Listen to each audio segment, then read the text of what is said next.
এই 20টা দোয়া অবশ্যই যেন সবসময় আমরা বলা বলি করতে পারি। প্রথম দোয়া শুরু হচ্ছে, এবং দোয়ার যে কতটা মাধুর্য, কতটা মর্যাদা, কতটা ক্ষমতা, তাও আমি বলবো যে এত ক্ষমতা দোয়ার, যে দোয়ায় ভাগ্যকে পরিবর্তন করতে পারে। এই দোয়া ছাড়া কোনো জিনিস ভাগ্যকে পরিবর্তন করতে পারে না। সেজন্য দোয়া হচ্ছে একটা খুব বড় অস্ত্র, যেটা প্রচুর মানুষকে কাটতে কাটতে জান্নাতে প্রবেশ করে দেয়। সে হচ্ছে দোয়া। সেজন্য দোয়াটা ছাড় দেবেন না। প্রথম দোয়া হচ্ছে, আমরা বাড়ি থেকে যখন বের হব তখন বলতে হয় বিসমিল্লাহে তাওয়াক্কালতু আলাল্লাহে লা হাওলা ওয়ালা কুওয়াতা ইল্লা বিল্লাহ। বিসমিল্লাহে তাওয়াক্কালতু আলাল্লাহে লা হাওলা ওয়ালা কুওয়াতা ইল্লা বিল্লাহ। মানে আমি আল্লাহর নাম নিয়ে বাড়ি থেকে রওনা হচ্ছি, তাওয়াক্কালতু আলাল্লাহে, এবং আল্লাহর উপরে পুরো আস্থা রেখে, পুরো ভরসা রেখে, আমি অল ফ্যামিলিকে বাড়িতে রেখে বিভিন্ন জায়গায় রোজগারের বা রুজির সন্ধানে বা যে কোনো ইবাদত বন্দিগিতে আমি বের হয়ে চলে যাচ্ছি। আল্লাহ, তুমি আমার অল ফ্যামিলিকে তুমি দায়িত্ব রেখে, তোমার দায়িত্ব রেখে আমি চলে যাচ্ছি। লা হাওলা ওয়ালা কুওয়াতা ইল্লা বিল্লাহ। আমার কোনো শক্তি নাই গোনাই থেকে বাঁচার তুমি ছাড়া, আমার কোনো নেকি সংগ্রহ করার ক্ষমতা নাই তুমি সংগ্রহ করে না দিলে। ইল্লা বিল্লাহ, আল্লাহ তোমারই ভরসা রেখে যাচ্ছে। এই দোয়াটা বলে বাড়ি থেকে বের হয়ে যেতে হয়, তাহলে অল ফ্যামিলি নিরাপদে থাকবে।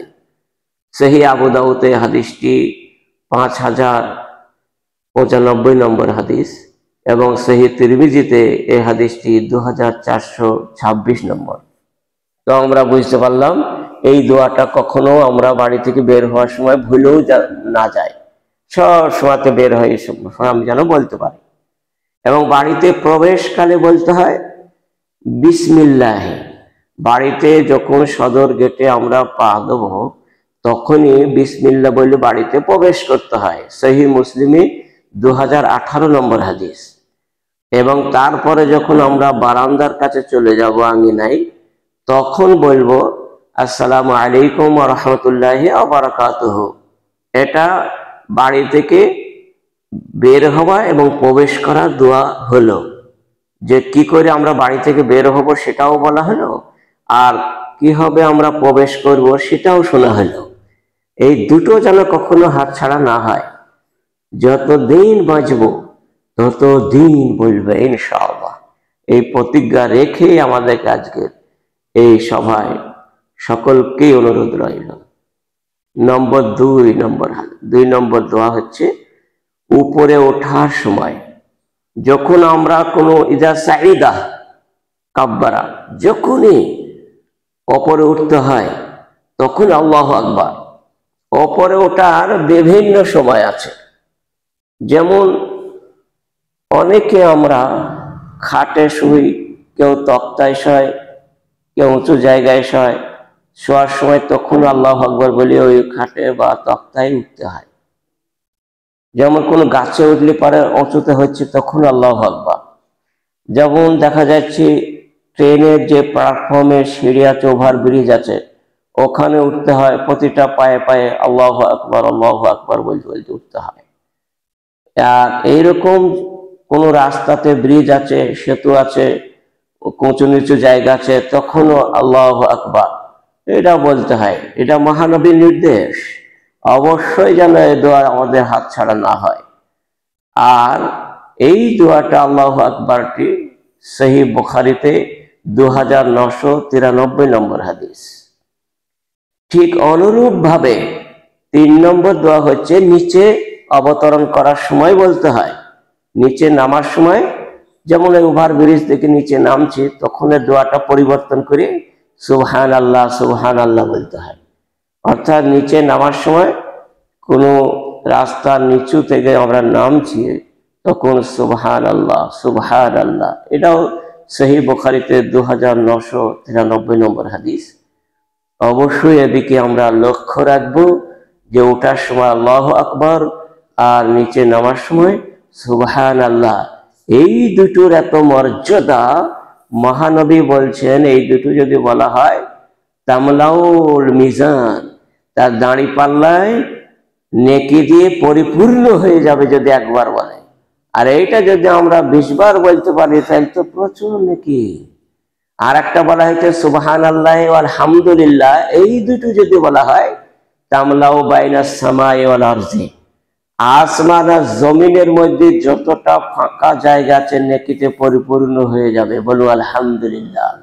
সহিহ মুসলিমের 223 নম্বর হাদিস। তাহলে আমরা বুঝতে পারলাম কতটা নেকি, সামান্য দোয়া, কিন্তু আমাদের বলার অভ্যাস নাই, আমরা বলতে জানি না, আর জানা থাকলেও আমল করি না। কিন্তু আমল করার জন্য আমি এই ছোট্ট ছোট্ট দোয়াগুলো আজকে পেশ করছি, যে অবশ্যই বিশ্বে যে কেউ এই নসিহত শুনছেন সকলকেই অনুরোধ, প্রত্যেকটা পুরুষ নারীর জন্য, যে আপনাদেরকে এগুলো বলতেই হবে, বলা বাধ্য, এটা করে নেবেন আজ থেকে। নম্বর 4, জুতা স্যান্ডেল পরার সময় আগে ডানে পড়তে হয়। অর্থাৎ জুতা হোক, স্যান্ডেল হোক, খড়ম হোক, আর যে কোনো চপ্পল হোক, মোজা হোক, যা কিছু পরবেন তখন ডান দিক দিয়ে শুরু করবেন, ডান পাটা আগে দেবেন, আর তখন বলবেন বিসমিল্লাহ। সহিহ বুখারী 5856 নম্বর হাদিস। এটা আমরা ডান পায়েটা আগে দেবো, এটাও যেন খেয়াল থাকে। সকলেই আজকে পৃথিবীর যত মানুষ আছে, যদি 600 কোটি লোক হয় তো 600 কোটি লোক আজকে চপ্পল, জুতো, স্যান্ডেল পরতে শুরু করে দিয়েছে, কেউ খালি পায়ে যায় না। যদি কেউ এক একজনা খালি পায়ে যায় তো তার পরিবর্তে 3-4 জোড়া চপ্পল আছে, তার থেকে বেশি হয়ে যাচ্ছে। তো প্রত্যেকটা 600 কোটি মানুষকেই অনুরোধ রাখছি যে আপনারা যখন চপ্পল জুতা পরিধান করবেন তখন অবশ্যই বলবেন বিসমিল্লাহ এবং ডান পায়েটা আগে পরিধান করবেন। আর নম্বর 5, জুতা স্যান্ডেল খোলার সময় বাঁয়ের স্যান্ডেলটা আগে খুলবেন। মানে প্রবেশ করার সময় ডাইনেরটা আগে, আর খোলার সময় বাঁয়েরটা আগে। এটা যেন প্রচন্ড খেয়াল হয়, জীবনে কোনোদিন যেন এটা ভুল হয় না।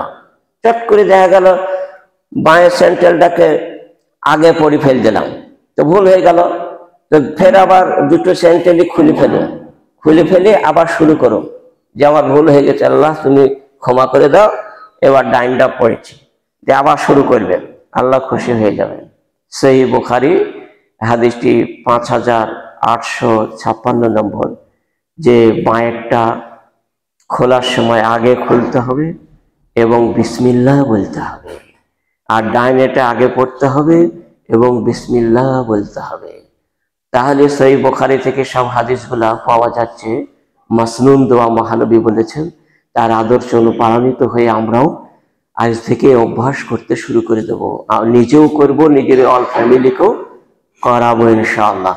এইরকম মূল মানসিকতা নিয়ে আজকে এখান থেকে যেতে হবে। নম্বর 6, অতীতে কোনো জিনিসটা হয়ে গেছে, মানে পাস্ট টেন্স এবং প্রেজেন্ট টেন্স।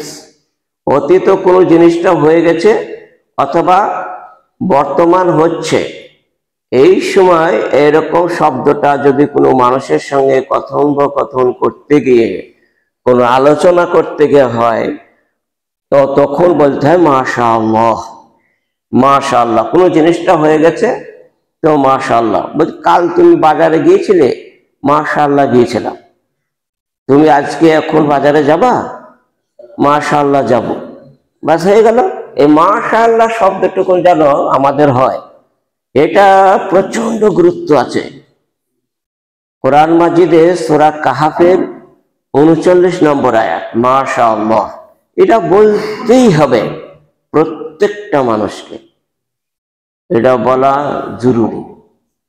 এবং আগামীতে কোনো জিনিস বা যাওয়া যাতায়াতের যদি কোনো ইচ্ছা থাকে, যে আগামী কাল কলকাতা অমুক জায়গায় যাব, তুমি যাবা?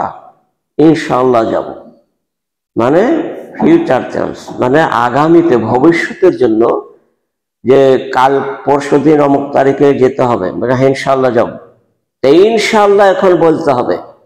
সূরা ফাতিহা 27 নম্বর আয়াত, ইনশাআল্লাহ। তাহলে বোঝা গেল মাশা আল্লাহ আর ইনশাআল্লাহ এই দুটো যেন কখনো হাত ছাড়া না হয়।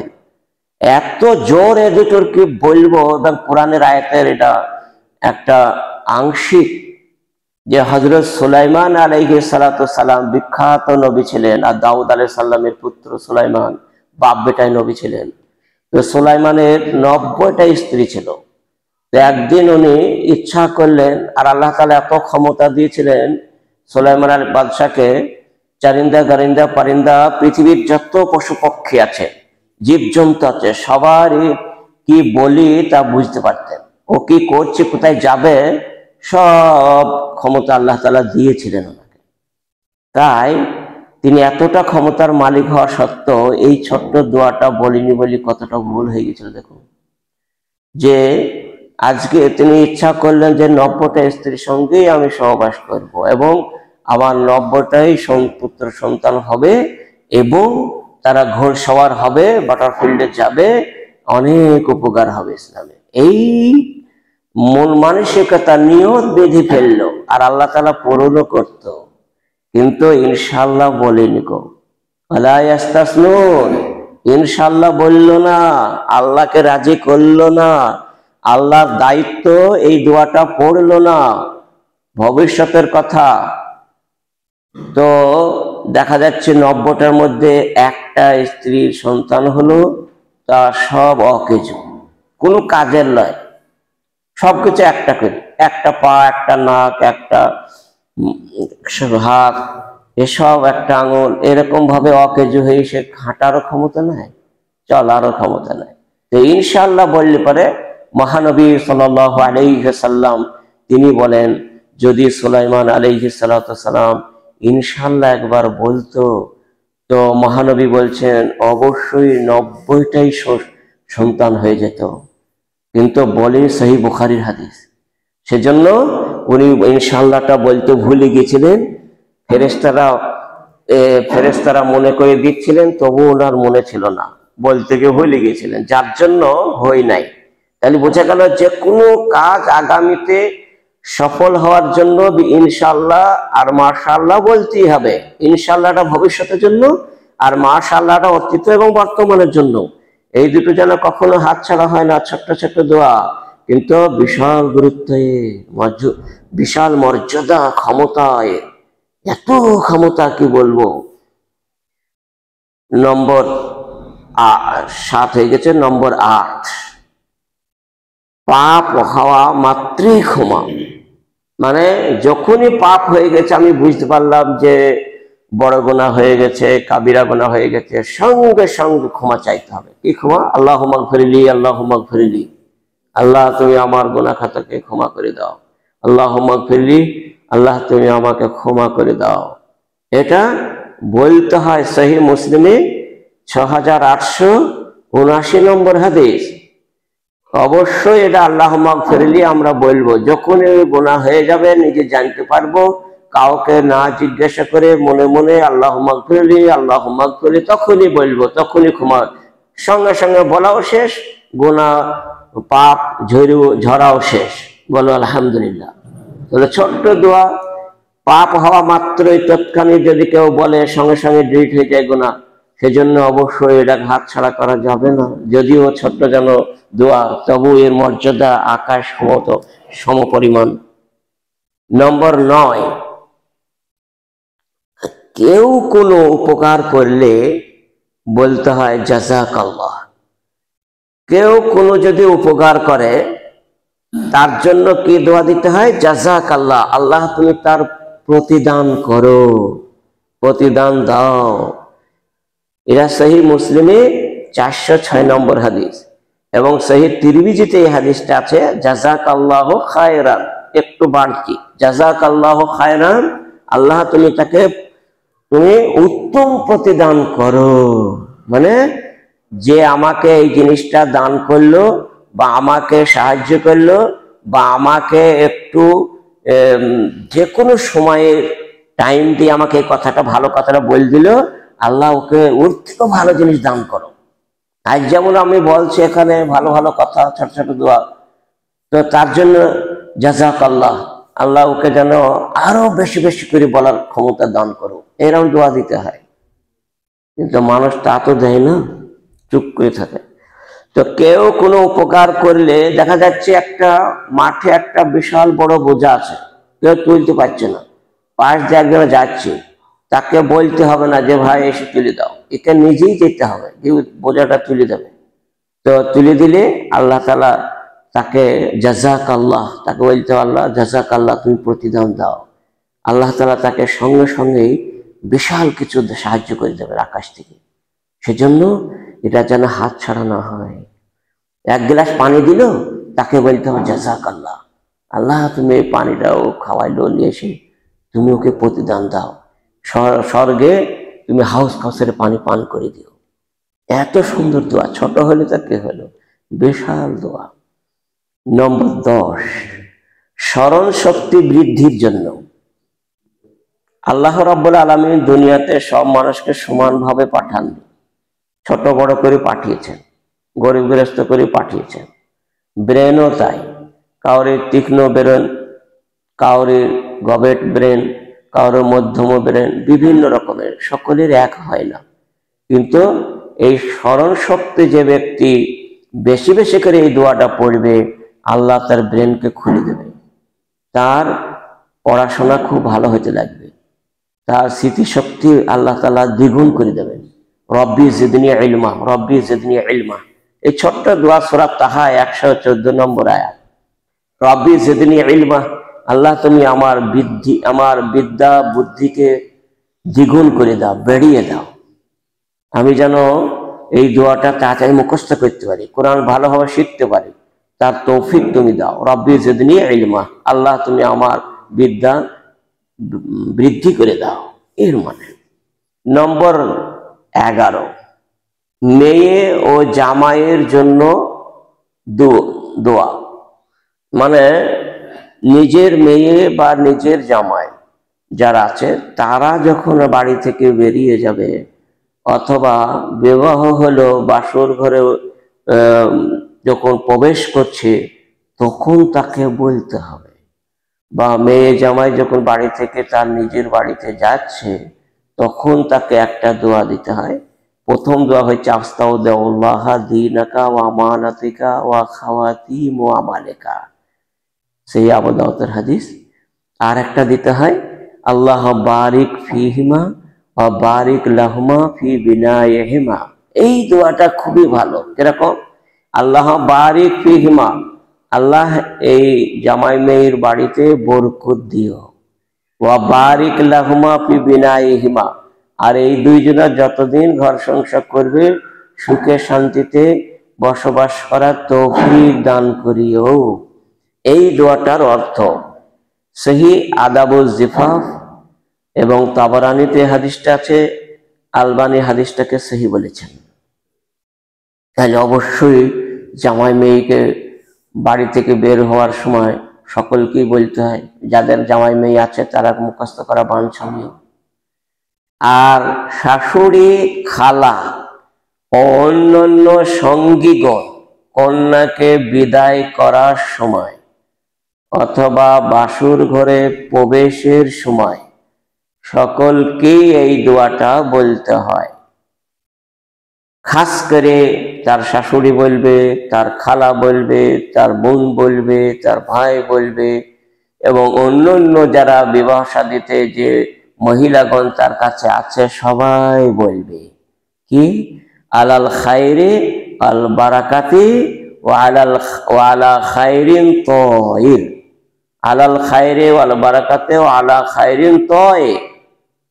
সহি বুখারীতে 4962 নম্বর হাদিস এবং সহি বুখারী 775 পৃষ্ঠায় আছে হাদিসটা।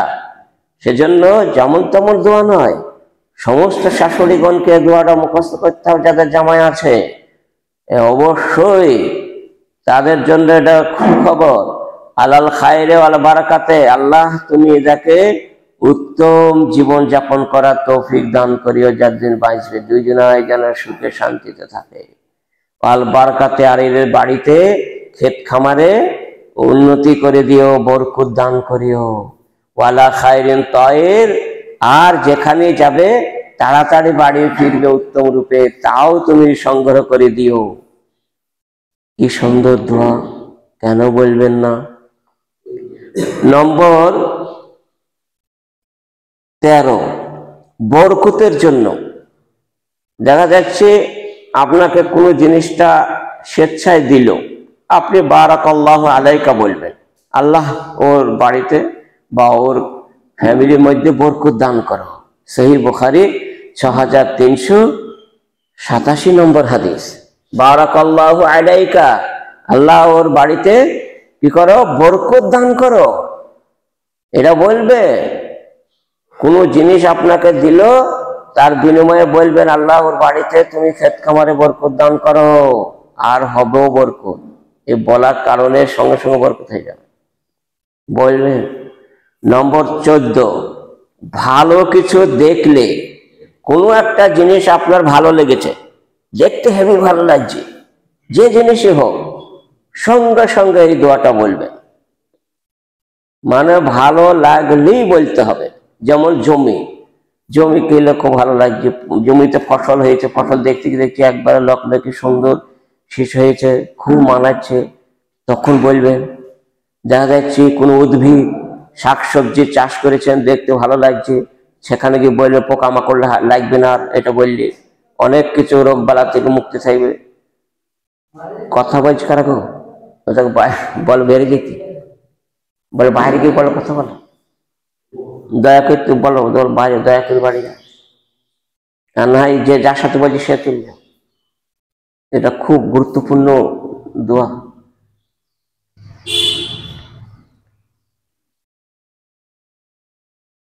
নিজেও শুনবে না, অপরকেও শুনতে দেবে না, আর আমাকেও বলতে দেবে না।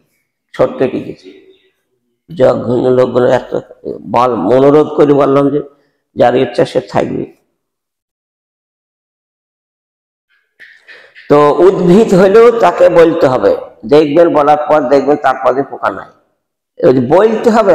অভ্যাস না করলে কিছু হবে না। খামোখা আসলাম আর চলে গেলাম, ও গুরুত্ব দিয়ে কিছু হবে না। কোনো একটা ছেলে দেখা যাচ্ছে, বাচ্চা ছেলে দেখতে আমার খুব ভালো লাগলো, তাকে বলে ফেল দেবে, নজর লাগবে না, জীবনে কোনোদিন কিছু হবে না, তার অশোকে হবে না। কোনো মেয়ে একটা দেখতে ভালো লাগলো, নজরে বলে দেবেন, তার নজর খারাপ হবে না, ফিরিয়ে দেবে, আল্লাহ তাআলা ভালো হয়ে যাবে। কোনো একটা শহরে টাউনে গেছেন, টাউনটা দেখে চমৎকার লাগছে, হেবি সুন্দর, বলে দেবেন একটা দোয়াটা। কোনো বন্দরে গেছেন, সেখানে গিয়ে দেখবে খুব সুন্দর, বলে দেবেন মাশাআল্লাহু লা কুওয়াতা ইল্লা বিল্লাহ, এটা দোয়া। মাশাআল্লাহ, জমি দেখা দোয়া এটা, মাশাআল্লাহু লা কুওয়াতা ইল্লা বিল্লাহ, মাশাআল্লাহু লা কুওয়াতা ইল্লা বিল্লাহ, সূরা কাহাফের 39 নম্বর আয়াত। নম্বর 15, শত্রুর সামনে বলতে হবে। মানে যে কোনো শত্রু, দেখা যাচ্ছে মুসলিম শত্রু হোক আর গায়ের মুসলিম হোক, আর ম্যাজিস্ট্রেট হোক আর দারোগা হোক, আর যে কেউ হোক না কেন, কিংবা কোনো একটা জঘন্য মানুষ কর্কশ কথা বলে, কাউকে মধুমাখা কথা জানে না, আর সব সময়তে ঘৃণা করে চলে মানুষকে মানুষ হয়ে, তার সামনে ওটা বলা যাবে। শত্রুর সামনে এই দোয়াটা বললে পারে তার মনটা গলে যাবে, নরম হয়ে যাবে, তার সঙ্গে হাসি মুখে কথা বলবে আপনার সাথে, সেজন্য আপনার তাবে হয়ে যাবে। সেই জন্য এটা হযরত ইব্রাহিম আলাইহিস সালাতু সালামকে যখন আগুনে ফেলে দেয়, তখন হযরত ইব্রাহিম আলাইহিস সালাম এই দোয়াটা বলেছিলেন মুসিবতের সময়। এও বলতে হয় হাসবুনাল্লাহু ওয়া নি'মাল ওয়াকিল, হাসবুনাল্লাহু ওয়া নি'মাল ওয়াকিল, সূরা আলী ইমরানের 173 নম্বর আয়াত।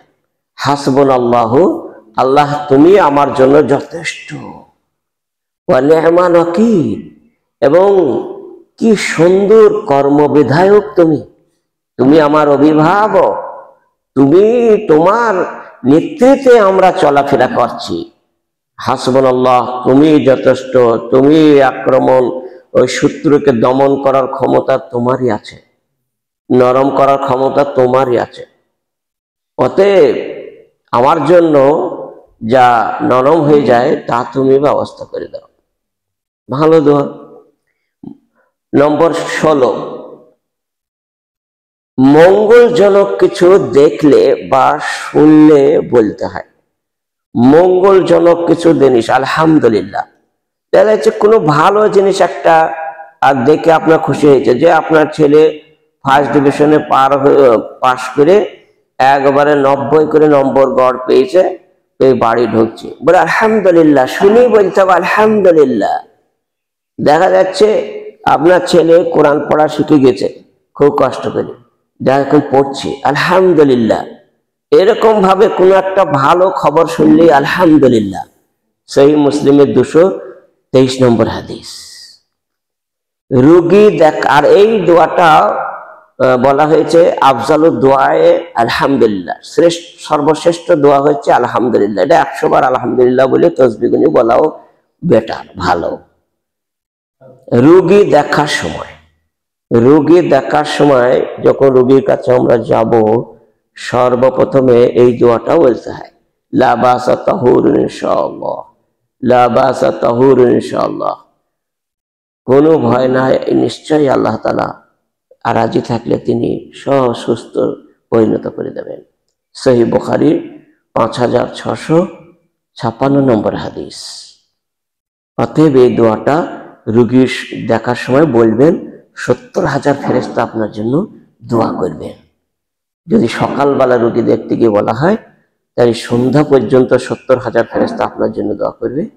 আর সূর্য ডোবার পর যদি আপনি দেখতে চান, তাহলে সূর্য ওঠা পর্যন্ত 70,000 ফেরেশতা আপনার জন্য দোয়া করবে। এই দোয়াটা যদি আপনি রোগীর কাছে গিয়ে বলতে পারেন, তো খুবই গুরুত্বপূর্ণ দোয়াটা। নম্বর 18, 20টা দোয়া বলবো।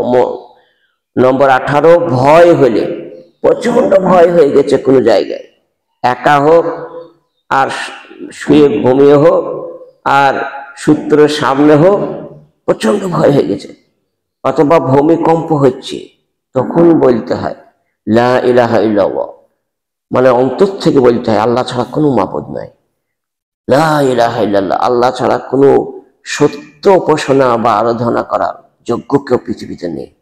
সহিহ মুসলিমে 4th খণ্ডে 2208 নম্বর হাদিস। তাহলে বোঝা গেল লা ইলাহা ইল্লাল্লাহটা ভয়ের সময় তো বলতে হয়, ভূমিকম্পের সময় বলতে হয়, আচমকা কোনো হঠাৎ বিপদ হলেও বলতে হয়। নম্বর 19, যখনই মানে ভুল হয়ে গেছে, মানুষের তো অনেক সময় ভুল হয়ে যায়, ইচ্ছাকৃত হয়ে যায়, অনিচ্ছাকৃত ভাবেও ভুল হয়ে যায়, যেমনই ভুল হোক এই দোয়াটা পড়লে সব ক্ষমা হয়ে যাবে। রাব্বিগ ফিরলি খাতিয়াতি ইয়াউমাদ্দিন, রাব্বিগ ফিরলি খাতিয়াতি ইয়াউমাদ্দিন, সহিহ মুসলিমের 406 নম্বর হাদিস। নম্বর 20, আয়না দেখার সময় বা চরিত্র গঠনের জন্য এই দোয়াটা অবশ্যই বলা বাঞ্ছনীয়। চরিত্র গঠনের জন্য এই দোয়াটা বলতেই হবে, তার চরিত্র সুন্দর হবেই হবে। এবং মহানবী বলেছেন, যার চরিত্র ভালো হবে সে জান্নাতে আগে প্রবেশ করবে। সেজন্য একবার জিজ্ঞাসা করা হয়েছিল মহানবীকে যে আইয়ুন নাসে ইদখুলু জান্নাতা, সব আকসারু অধিকাংশ মানুষ জান্নাতে প্রবেশ করবে কি এমন ইবাদতের কারণে বলুন তো? সাহাবারা জিজ্ঞেস করেছিলেন। তো মহানবী বললেন, হুসনুল খুলকে আতাকু আল্লাহে, 1 নম্বর সৎ চরিত্র সদাচরণ যার আছে সে জান্নাতে প্রবেশ করবে। 2 নম্বর আল্লাহ ভীরু যার আছে, আল্লাহকে ভয় করে যারা চলে এবং পরেশগার হয়ে চলে, তারা প্রবেশ করবে জান্নাতে। সব থেকে বেশি এই 2 জনের জান্নাতে আগে ঢুকবে। তাই চরিত্র গঠনের জন্য এই দোয়াটা 1 নম্বর। পৃথিবীতে এর মতো দোয়া দ্বিতীয় কিছু নাই চরিত্র গঠন করার জন্য।